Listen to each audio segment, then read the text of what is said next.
Shut that mower off before this gets ugly. You put your foot on or over my lawn. Now you've got 3 seconds to let go. Buddy, around here, the HOA decides who gets to touch the grass. Nyla's hand moved with surgical precision. She grabbed his wrist while still standing in the middle of the freshly cut grass, twisted violently. Crack. The sound of his wrist snapping echoed across the lawn like a thick branch breaking. Before we continue with what happened next, comment below and let me know which city you're from. The fake lawn cop screamed in agony and collapsed onto the green grass clippings, cradling his destroyed wrist, rolling around on the very lawn he tried to stop them from mowing. His partner's smirk vanished. He yanked out his cheap pistol and shouted, "Don't move. You're under HOA lawn detention for violating mowing regulations." Nyla didn't hesitate. She closed the distance across the half-mowed yard, slapped the gun from his hand, spun it in the air and fired one shot into his shoulder. He flew backward, slamming into the HOA patrol golf cart, blood dripping onto the perfect green grass below. Grass clippings stuck to his uniform as he screamed in pain.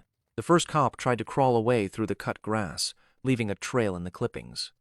Nyla walked slowly toward him, her shoes covered in fresh lawn cuttings. "Stay back," he cried, still lying on the grass. She crouched down right beside him in the middle of the lawn and said coldly, "Sweetheart, you just assaulted a federal agent while she was mowing this lawn." Both men went pale as they realized what they had done. Nyla pulled out her FBI badge, holding it high so the gold letters reflected in the sunlight over the cut grass. "Congratulations. You just put your hands on a federal officer, all because she was cutting grass on private property." When the real police cruisers arrived, both fake lawn cops were still on the ground, one whimpering with his broken wrist buried in a pile of grass clippings, the other bleeding from the shoulder onto the neatly mowed lawn. 20 minutes later, Karen Selby stormed out of her house, clipboard in hand, marching across her own perfectly manicured lawn like she still owned the neighborhood's grass. The moment she saw standing in the middle of his half-mowed yard with her FBI badge out, Karen froze.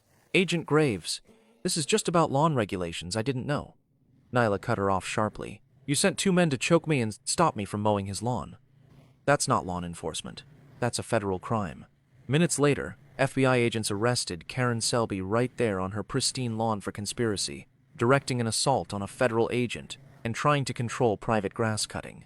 The 2 fake lawn cops were hauled away, one in handcuffs, still covered in grass clippings, the other in an ambulance.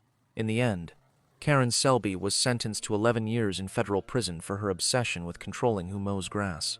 The lawn cop who choked Nyla got 8 years. The one who got shot took a plea deal for 5 years.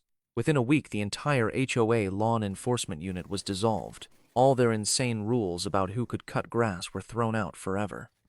The next morning, Nyla and the man sat on the porch drinking coffee, looking at the half-mowed lawn still waiting to be finished. She smirked and said, "He really thought choking an FBI agent over cutting grass was a smart move." The man laughed. He had no idea whose throat he grabbed just for mowing a lawn. She clinked her mug against his. "And now the whole neighborhood knows. What do you think? Did Nyla go too easy on them over some grass, or should she have been even harsher?" Comment below. What's the craziest HOA lawn rule you've ever heard? Save this story and follow for more wild lawn revenge content.